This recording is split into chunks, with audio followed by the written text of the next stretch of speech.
नमस्ते friends and parents, आप सबका स्वागत है प्रो टैलेंट की तरफ से। ये स्पेशल अनाउंसमेंट है SET 2023 के बारे में।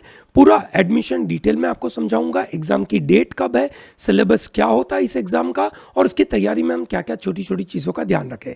दोस्तों, सिम्बायोसिस में एडमिशन लेने के लिए आपके पास ये SET एक बड़ी अपॉर्चुनिटी है।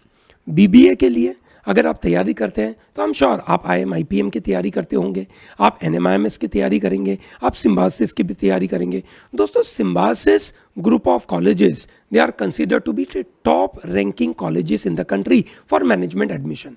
दोस्तों, इस मॉड्यूल के अंदर मैं आपको सबसे पहले बताऊंगा कि कौन कौन सी कॉलेजेस और कौन कौन से प्रोग्राम्स इसके साथ कनेक्टेड है। दोस्तों, टोटल 10 कॉलेजेस इसके साथ कनेक्टेड है। सिम्बायोसिस इंटरनेशनल यूनिवर्सिटी के साथ एफिलिएटेड ये 10 कॉलेजेस हैं। इन 10 कॉलेजेस में अलग अलग प्रोग्राम्स हैं और सभी प्रोग्राम के बारे में मैं क्विकली आपको बता दूं कि क्या मुद्दे हैं। दोस्तों, सबसे पहला आपके पास अवेलेबल है SICSR। ये कोई रैंकिंग में नहीं है, मैं कोई रैंकिंग में नहीं बता रहा हूँ, इसकी मैं रैंकिंग आपको थोड़ी देर में देता हूँ। बिल्कुल ध्यान रखिएगा, बड़ा फायदा होगा आपको, क्योंकि आप अपने करियर के बारे में बिल्कुल से सोच समझ के डिसीजन लेते हैं और हमारा भी मकसद रहता है कि हम आपको सही रास्ता दिखाएं। दोस्तों, SICSR symbiosis institute of computer studies and research के पास 2 प्रोग्राम है। एक है BCA और दूसरा है आपका BBA इंफॉर्मेशन टेक्नोलॉजी। जो स्टूडेंट्स IT में जाना चाहते हैं, जो स्टूडेंट्स कंप्यूटर एप्लीकेशन में जाना चाहते हैं, कोडिंग में जाना चाहते हैं, उनके लिए 2 प्रोग्राम बहुत अच्छे हैं। दूसरा, जो स्टूडेंट्स प्योर मैनेजमेंट BBA का कोर्स करना चाहते हैं, वो जाएंगे SCMS Pune, symbiosis centre for management studies. दोस्तों, ये आपको इसलिए समझना ज़रूरी है क्योंकि जब आप अप्लाई करेंगे SET में, SET का एग्जाम का अप्लाई करेंगे, तो उसके साथ साथ इन कॉलेजेस में और अलग अलग प्रोग्राम में आपको अलग से अप्लाई करना पड़ेगा। बिल्कुल सही सुना, एंट्रेंस एग्जाम का अलग एप्लीकेशन और कोर्सेज का अलग एप्लीकेशन। समझ में आया ना? ठीक है, क्योंकि अगर आप सिर्फ और सिर्फ SET के अप्लाई करेंगे और इसके साथ साथ आप ये दूसरे एग्जामिनेशन, दूसरे कोर्सेज के लिए अप्लाई नहीं करेंगे, इंस्टीट्यूट में अप्लाई नहीं करेंगे, तो उसका कोई मतलब नहीं है। समझ में आया ना? इसलिए ये पूरी बातें आपको मैं समझाने की कोशिश कर रहा हूँ। SCMS पुणे ऑफर्स BBA का कोर्स। जो students mass media, advertising, brand management, marketing side पे जाना चाहते हैं, उनके लिए बहुत अच्छा कॉलेज है symbiosis centre for media and communication, which offers course in BA mass communication. बहुत अच्छा कोर्स है। हमारे यहाँ से बहुत सारे स्टूडेंट्स वहाँ पे जाके पढ़ के आए हैं and they have wonderful career, है ना। बहुत अच्छे अच्छे करियर लोगों ने बनाए हैं। ठीक है, then there is Symbiosis school of economics. Symbiosis school of economics offers course in BSc economics. Mumbai में NMIMS में इकोनॉमिक्स का कोर्स अवेलेबल है, वैसे ही सिम्बायोसिस में इकोनॉमिक्स का कोर्स अवेलेबल है। बहुत अच्छा कोर्स है इकोनॉमिक्स में, जिनको जाना है वो। अब इसमें BSc क्यों बोलते हैं? क्योंकि इसका इकोनॉमिक्स का course comes with statistics, heavy load of mathematics and statistics in application to economics. इसकी वजह से उसका ऐसा नाम होता है। फिर आपको मिलता है BBA का, जैसे पुणे कैंपस है वैसे ही इनका एक नोएडा का कैंपस है, SCMS नोएडा बोलते हैं इसको। वो BBA में बहुत अच्छा है ना। पुणे के बाद इसका नाम आता है। सिमिलरली पुणे में देयर इज लिबरल आर्ट्स का कोर्स। जो स्टूडेंट्स लिबरल आर्ट्स में जाना चाहते हैं, जो लोग फ्लेम्स में, PDEU में, NMIMS और ऐसे कॉलेजेस में जाना चाहते हैं, वहाँ पे भी उनके लिए ये बड़ा महत्वपूर्ण लिबरल आर्ट्स का ऑप्शन अवेलेबल है। देन BBA का, जैसे हमने SCMS पुणे बोला, SCMS नोएडा बोला, वैसे SCMS नागपुर अवेलेबल है, वैसे SCMS बेंगलुरु अवेलेबल है, ऐसे ही SCMS हैदराबाद अवेलेबल है। ठीक है, तो यहाँ पे भी BBA के कोर्सेज अवेलेबल है। उसके बाद आपके पास bachelor of science applied statistics का सिम्बायोसिस स्टैटिस्टिकल इंस्टीट्यूट, ये आपके पास कोर्स अवेलेबल है। समझ में आया? तो ये स्टैटिस्टिक्स के बच्चों के लिए, जो लोग मैथ के स्टूडेंट्स हैं, डेटा साइंस में जाना चाहते हैं, उन लोगों के लिए अच्छा कोर्स है। ठीक है, तो अगर आप मैनेजमेंट में आगे बढ़ना चाहते हैं तो आपके लिए कौन से कोर्सेज प्रायोरिटी में होने चाहिए।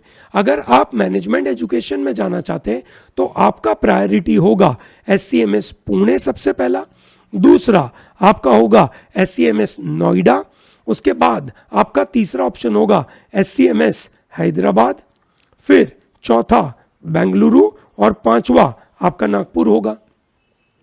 अगर आप कम्युनिकेशन में जाना चाहते हैं तो ये बेस्ट ही कोर्स अवेलेबल है, ठीक है। अगर आप ओवरलैपिंग है कि मैं मैनेजमेंट में भी जा सकता हूं, मेरा कम्युनिकेशन अच्छा है तो मैं कम्युनिकेशन में भी जा सकता हूं, तो उस समय पे आप पहला प्रेफरेंस SCMS पुणे ले सकते हैं और दूसरा प्रेफरेंस में आप मास मीडिया रख सकते हैं।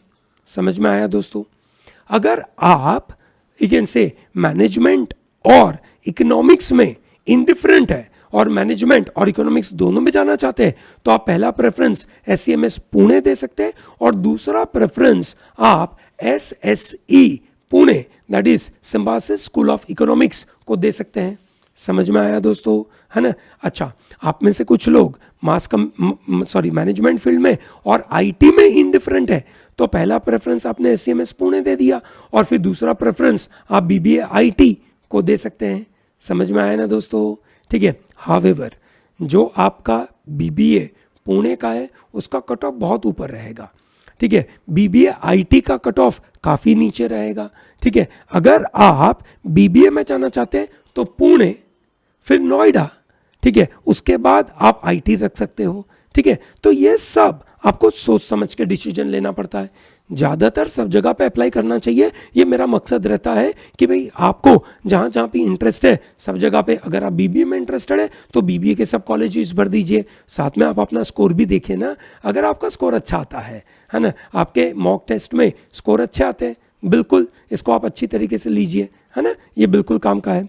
समझ में आया दोस्तों, है ना, पूरा ज्ञान समझ में आ गया। कौन से कॉलेजेस का प्रेफरेंस कैसे देना है ये आपको समझ में आ गया। तो ये ध्यान रखिएगा, SAT के साथ आपको अलग से इन कॉलेजेस में अप्लाई करने की आवश्यकता पड़ती है।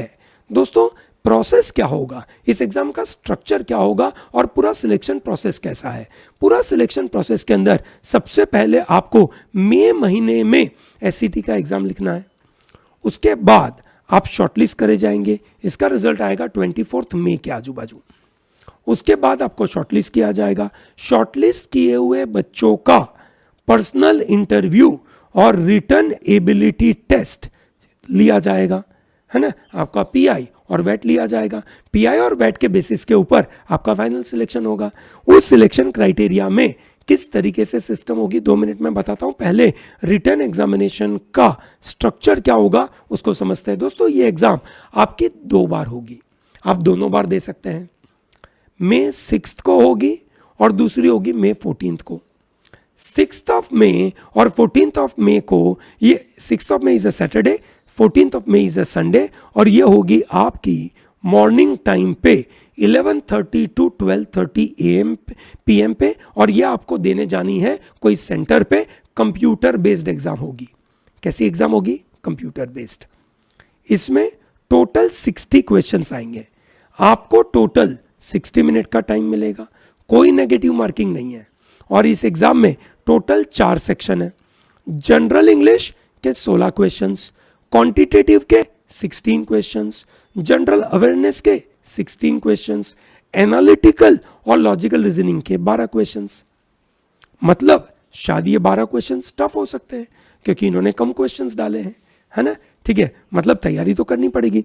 जनरल इंग्लिश में क्या होगा, जनरली आपको वोकैब आएगा, synonym, antonym, fill in the blank, para formation, critical reasoning, summary देने का आ जाएगा, फिल इन द ब्लैंक, ऐसे क्वेश्चंस आएंगे आपके जनरल इंग्लिश के। क्वांटिटेटिव के अंदर सब कुछ, arithmetic, geometry, modern math, algebra, सब कुछ आएगा। General awareness, current affair, static GK, सब कुछ। करंट अफेयर के अंदर important people, important places, important events, ठीक है, कौन अभी कौन सी पोस्ट के ऊपर है, स्पोर्ट्स में क्या चल रहा है, आर्ट्स और कल्चर में क्या चल रहा है, ठीक है, कॉन्स्टिट्यूशन के मुताबिक लॉ रिलेटेड इश्यूज में क्या चल रहा है, ये सब चीज़ें इसके अंदर पूछी जाती है। एनालिटिकल और लॉजिकल रीजनिंग के अंदर कोडिंग, डिकोडिंग, सीरीज, है ना, ये सब के क्वेश्चंस रहते हैं, बराबर है। आपके direction sense test, blood relation के questions, statement assumption, statement conclusion, इस तरीके के क्वेश्चंस रहते हैं। समझ में आया दोस्तों? काफी सिंपल सा रहता है। 60 क्वेश्चन में से अगर आप, ध्यान से सुनिएगा, आपको अगर बीबीए में एडमिशन चाहिए तो आपको 60 में से चाहिए होगा अप्रोक्सीमेटली 45 के आजू बाजू पुणे के लिए बीबीए के लिए शॉर्टलिस्ट होने के लिए आपको 45 के ऊपर स्कोर चाहिए होगा। Is that okay? कंफर्टेबल है? बिल्कुल लड़ाई लड़िएगा दोस्तों, बड़े काम की चीजें हैं। ठीक है, समझ में आया? Very good. अब आपने एसईटी दे दिया, आप शॉर्टलिस्ट भी हो गए, आपने पीआई और वेट भी दे दिया। अब आपको किस बेसिस के ऊपर ये लोग फाइनल एडमिशन देंगे? ये लोग आपको फाइनल एडमिशन देंगे अलग अलग क्राइटेरिया के ऊपर। अगर आप बीबीए के प्रोग्राम में अप्लाई कर रहे हैं, दैट इज एससीएमएस पुणे, नोएडा और नागपुर में, तो आपका एसईटी का वेटेज होगा 50%, आपका पीआई का वेटेज होगा 30% और आपका वेट का वेटेज होगा 20%। क्लियर है? समझ में आया? सो ये हो गया आपका 100% का वेटेज, और इसके बेसिस के ऊपर, विच मीन्स अगर आपने ये एंट्रेंस एग्जामिनेशन को फोड़ दिया, आप इसमें लाए 52, 55, 56 ऐसा स्कोर लेकर आए, तो आप बहुत सारे लोगों के ऊपर होंगे। और फिर आपका पीआई और वेट अगर एवरेज भी गया ना, तो भी कोई पंगा नहीं है दोस्तों। पीआई और वेट में जनरली क्लीन मार्क्स मिलते नहीं है, एवरेज मार्क्स मिलते हैं। पीआई मतलब एक बंदे का पीआई और दूसरे बंदे की पीआई में बहुत अंतर तो होता नहीं ना। एक जो टीचर होता है वो ग्रेड देते हैं, भाई अच्छा ये ए ग्रेड का इंटरव्यू हुआ, अच्छा ये बी ग्रेड का इंटरव्यू, ऐसी बात होती है ना। ठीक है, तो यहाँ पे आपको मार्क्स के वेरिएशन बहुत नहीं है। ठीक है, मार्क्स के वेरिएशन आपको इस ऑब्जेक्टिव एग्जाम में आएंगे। स्कूल ऑफ इकोनॉमिक्स में जब आप जाते हैं, ठीक है ना, सॉरी मैंने नागपुर में आपको गलत बताया। ठीक है, यहाँ पे आपका 50, 30 और 20 का वेटेज है। नागपुर बोलता है मैं पीआई का वेटेज दूंगा 35। ठीक है, सिमिलरली एससीएमएस हैदराबाद आपके पीआई का वेटेज 35 देता है। उसके अलावा बाकी सब लोग 50, 30, 20 के कैलकुलेशन में चलते हैं। Is that comfortable to everyone? बराबर है। जो SCMS Pune that is BA mass communication में देता है, उसका वेटेज है पीआई का 30, वेट का 10, फिर एक आता है स्टूडियो टेस्ट, है ना, बड़ा महत्वपूर्ण होता है मास कम्युनिकेशन के बच्चों के लिए। एक आपको पोर्टफोलियो बनाने का काम दिया जाएगा, आपको वो पोर्टफोलियो बना के आना है और वहां पे आपका उसका प्रेजेंटेशन होगा। उस प्रेजेंटेशन के बेसिस के ऊपर आपको 10 मार्क्स दिए जाएंगे। ये हो गया आपका टोटल वेटेज 100%। क्लियर है? समझ में आया दोस्तों? क्लियर है ना दोस्तों? आप अपने टीचर के साथ बैठकर, अपने काउंसलर के साथ बैठकर ये डिसाइड करिएगा कि कौन सा कोर्स मुझे अप्लाई करना चाहिए, कौन सी कॉलेज अप्लाई करनी चाहिए, और प्रो टैलेंट के टीचर के साथ बैठकर ये तो बिल्कुल डिसाइड कर लीजिएगा। आप अगर प्रो टैलेंट के स्टूडेंट हैं तो आपको हमारे साथ बैठकर ये डिसाइड करना बिल्कुल आवश्यक हो जाएगा कि कौन कौन सी कॉलेजेस में अप्लाई करना चाहिए। हम चाहेंगे ज़्यादा अप्लाई करिए क्योंकि ये काफ़ी कॉम्पिटिटिव सिनारियो है। समझ में आया? क्लियर है? सही एप्लीकेशन एग्जाम के दिन, इंटरव्यू के दिन आपको बिल्कुल मदद करेगा। तो ये है आपकी कहानी। अब आप बोलेंगे कि सर इसका लास्ट डेट बताइए एग्जाम का। ये रहा आपका last date, 12 April is a last date. दोस्तों आप सब लोगों की एग्जाम, बोर्ड की एग्जाम तब तक खत्म हो जाएगी और उसके बाद अगर आपको फॉर्म भरना है आप भर सकते हैं, पर मेरा मानना है जल्दी भर दीजिए। अपने टीचर के साथ बैठकर डिसाइड करके फॉर्म भर दीजिए, मन में से टेंशन हटा दीजिए। ये हो गया आपका सिम्बायोसिस का 6 मई का एग्जाम। एसईटी होगा 11:30 बजे। आपको SLAT नहीं देना है। अगर आप लॉ के लिए जाना चाहते हैं तो दे सकते हैं, दोनों दे सकते हैं, लॉ भी दे सकते हैं, बीबीए भी, आपकी मर्जी, है ना। दूसरा एग्जाम होगा आपका 14 में।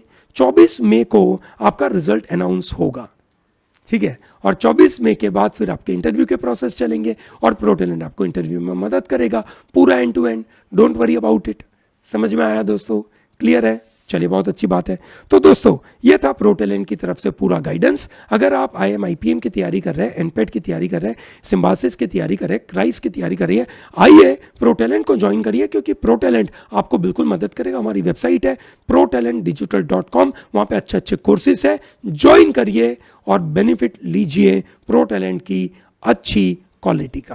प्रोटैलेंट बहुत मेहनत से आपके लिए काम करता है, हर छोटी छोटी चीज़ आपको करने में मदद करता है। इसको लीजिएगा, ये बड़ा फ़ायदा करेगा आपको।